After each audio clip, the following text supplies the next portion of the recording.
गुरु की छाया में शरण जो आ गया, गुरु की छाया में शरण जो आ गया, उसके जीवन में सुमंगल आ गया।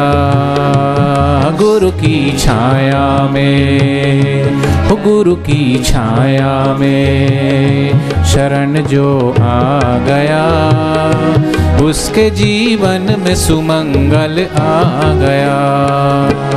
गुरु की छाया में जो आ गया, उसके जीवन में सुमंगल आ गया। बैठ जाएं जो पीछे खड़े हैं, बैठ।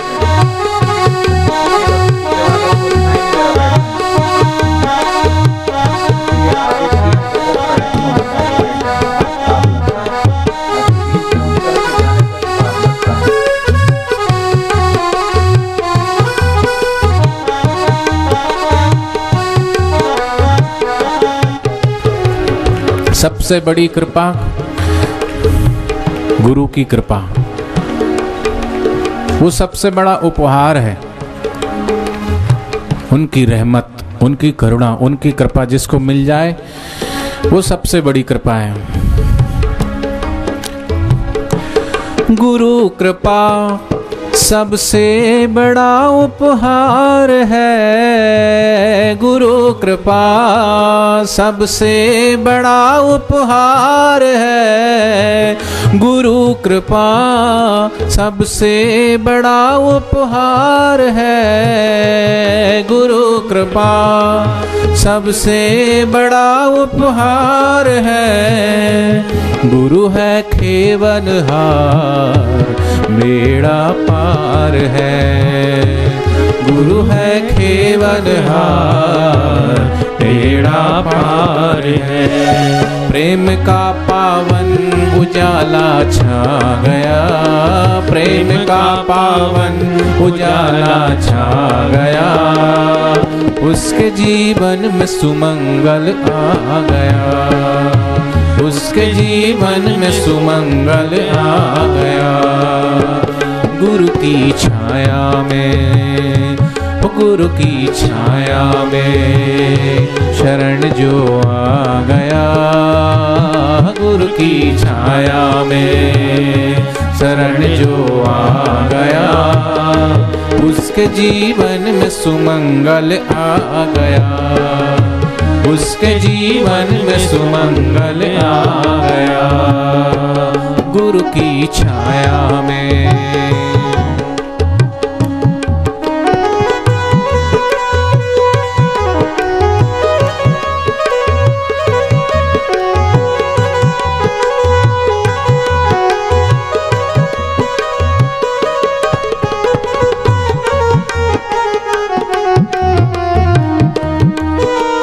सब घट मेरा साईया, खाली घट ना कोय।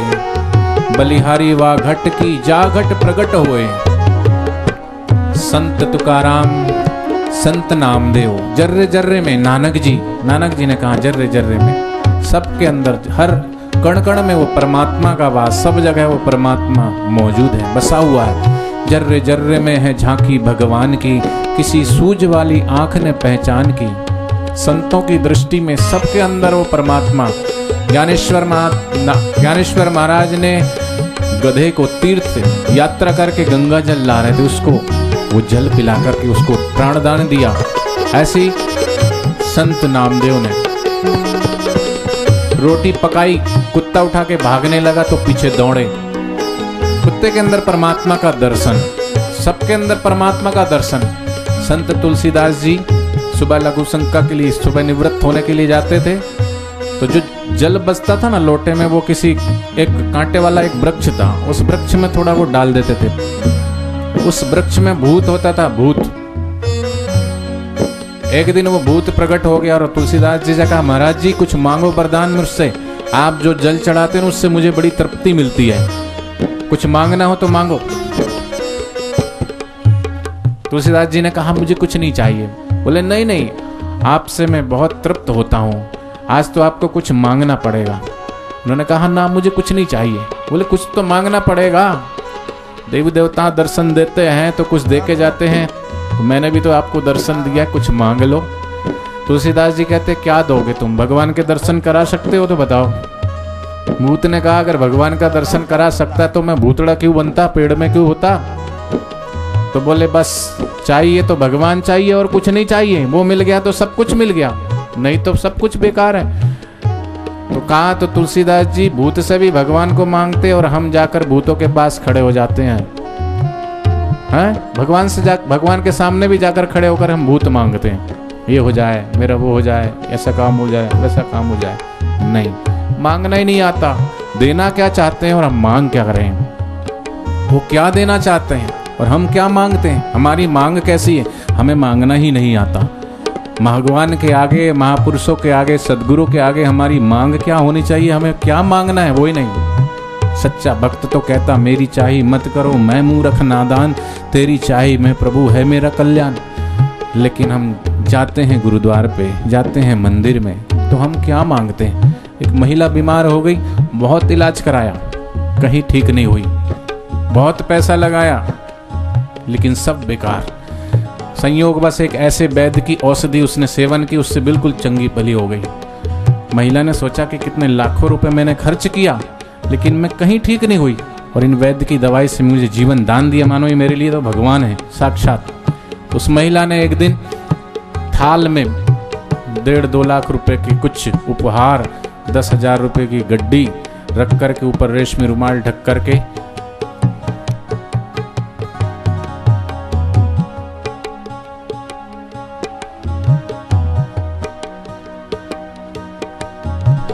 डॉक्टर के पास पहुंची और कहा डॉक्टर साहब आपने मुझे जीवन दान दिया, कहाँ कहाँ मैं भटकी नहीं, कहाँ कहाँ नहीं गई, लेकिन आप तो मेरे लिए साक्षात भगवान, मुझे प्राण दान दिया, जीवन दान दिया आपने, ये कुछ उपहार, ये कुछ भेंट रखी है। डॉक्टर ने सोचा कि मिठाई का डिब्बा, कोई केले वेले होंगे कुछ, और उसने कहा नहीं नहीं मुझे तो अपनी फीस चाहिए और कुछ नहीं चाहिए। बोले क्या फीस, बोले बस 300 रुपये दे दो। बोले डॉक्टर साहब ये स्वीकार तो कीजिए आप। बोले नहीं मुझे तो बस 300 रुपये चाहिए। खूब आग्रह किया उस महिला ने, लेकिन डॉक्टर टस से मस नहीं हुआ, मुझे तो बोले 300 रुपये ही चाहिए।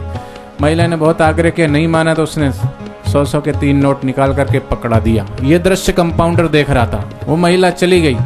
कंपाउंडर ने कहा डॉक्टर साहब पता है आपको वो क्या लेके आई थी, 1-1.5 लाख रुपए का उपहार, 10,000 रुपए की गड्डी आपको देने को आई थी, और आप तो मात्र 300 रुपये में मान गए।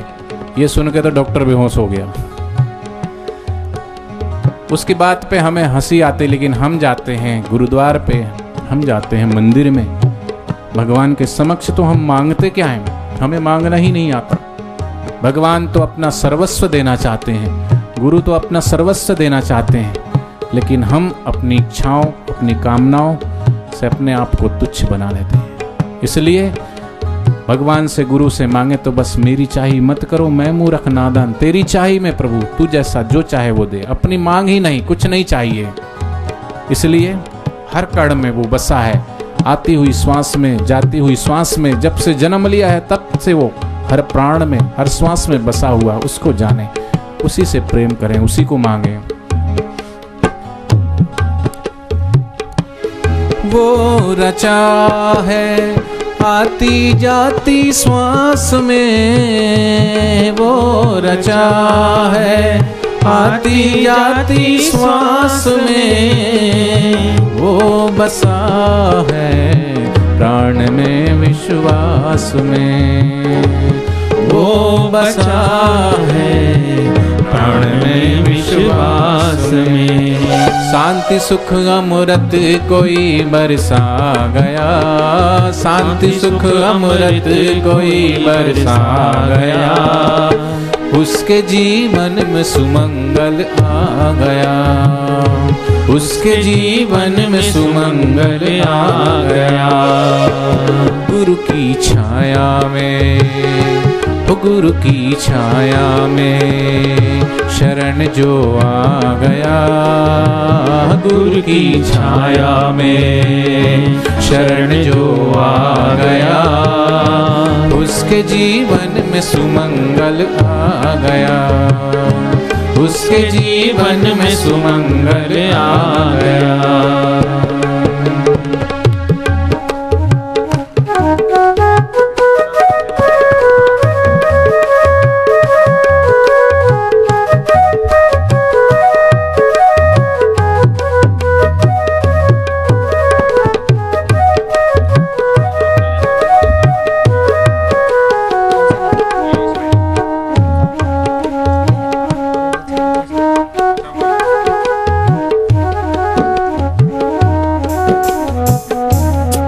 सच्चा भक्त सच्चा शिष्य गुरु को अपने से दूर नहीं मानता, वह हाजिर हजूर हर घड़ी हरदम अपने साथ है।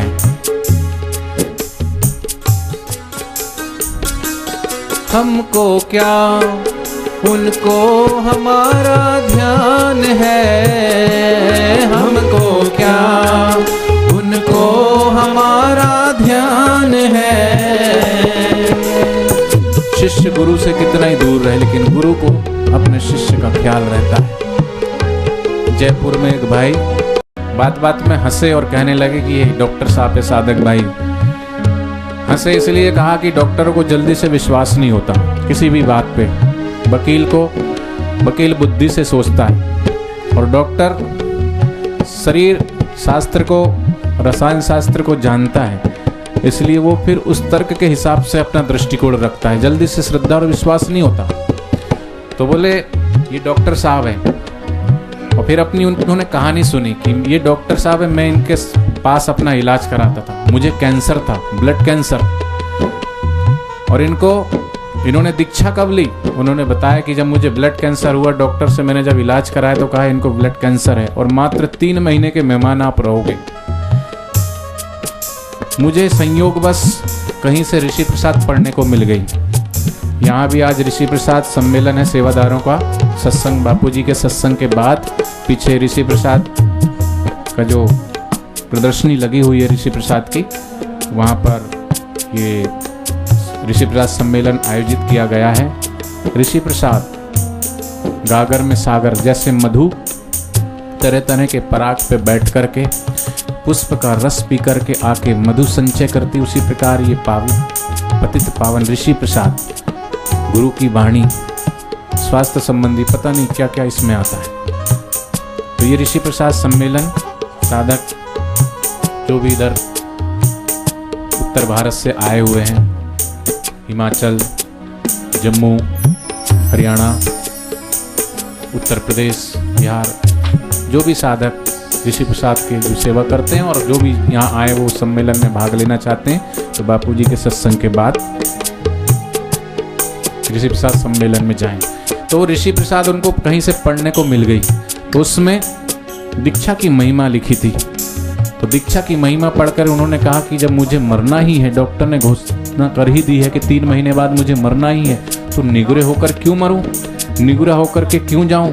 कबीरदास जी ने तो कहा है, सुन लो चतुर सुजान, निगुरे नहीं रहना, निगुरे का नहीं कहीं ठिकाना, 84 में आना जाना, पड़े नरक की खान, सुन लो चतुर सुजान, निगुरा होता हिये का अंधा, खूब करे संसार का धंधा, यम का बने मेहमान, सुन लो चतुर सुजान। तो बोले निगुरे होकर क्यों मरूं, मरना ही है तो भगवान के नाम की दीक्षा लेकर भगवान का नाम जपते जपते मैं मरूं, मरना ही है तो रो रो कर क्यों मरूं।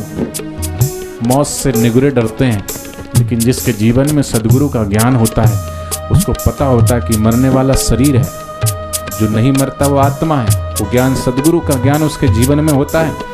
उसने कहा कि दीक्षा ले ली, दीक्षा लेने के बाद दीक्षा की माला से एक लोटा जल रखता और लोटे में जल में माला डुबाता और भाव से श्रद्धा और विश्वास से जप करता कि प्रभु तू तार भी सकता है, तू मार भी सकता है, तू चाहे तो जिला सकता है, तू चाहे तो मार सकता है, तेरे हाथ में क्या नहीं हो सकता, तू चाहे तो सब कुछ कर सकता है, तू चाहे तो पल विच पार करे, एक तेरा इशारा काफी है।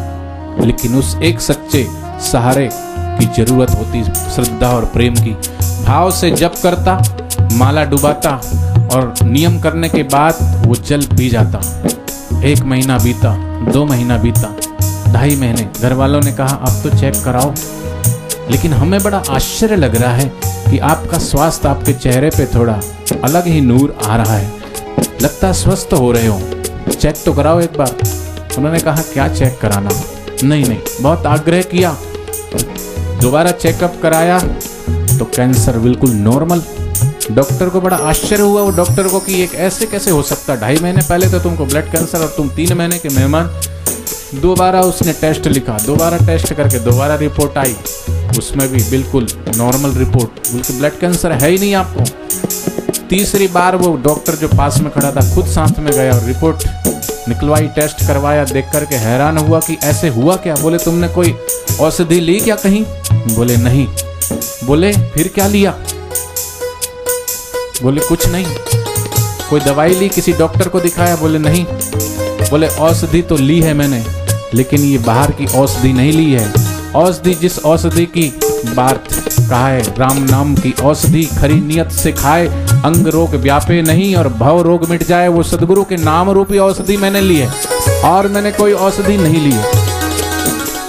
वो नाम को जप करके मैं वो जल पीता हूँ, क्या पता उस परम औषधि से ये कैंसर का रोग ठीक हो गया हो। ये सुनकर के डॉक्टर का हृदय भर आया। उसने कहा कौन है आप, दीक्षा किससे ली आप? ने कहा कि मेरे सदगुरु है परम पूज्य संत श्री आसाराम जी बापू, उनसे मैंने दीक्षा ली और उस दिन से मैं महसूस करता हूँ कि दिनों दिन मैं ठीक हो रहा हूँ। और ये आपके सामने प्रत्यक्ष को प्रमाण की आवश्यकता नहीं होती। कितने कितने लोगों के, कितनों के वो व्यसन छुड़ाए, कितनों के रोग मिटाए, तो कितनों के रोग ठीक हुए, कितनों के व्यसन छूटे, कितने निर्धन धनवान हुए। बहुत कितने प्रकार के फायदे गुरु दीक्षा से होते हैं। तो बोले डॉक्टर ने भी उसी दिन दीक्षा ले ली और बोले हम जब भी मिलते हैं तो एक दूसरे को देख के मुस्कुरा देते हैं। तो हमको क्या उनको हमारा ध्यान है, हमको क्या उनको हमारा ध्यान है। गुरु है सबके देवता श्री भगवान है, गुरु है सबके देवता श्री भगवान है। प्राण का पंछी बसेरा पा गया, प्राण का पंछी बसेरा पा गया, उसके जीवन में सुमंगल आ गया, उसके जीवन में सुमंगल आ गया। गुरु की छाया में, गुरु की छाया में शरण जो आ गया, गुरु की छाया में शरण जो आ गया, उसके जीवन में सुमंगल आ गया। गुरु की छाया में, गुरु की छाया में शरण जो आ गया, गुरु की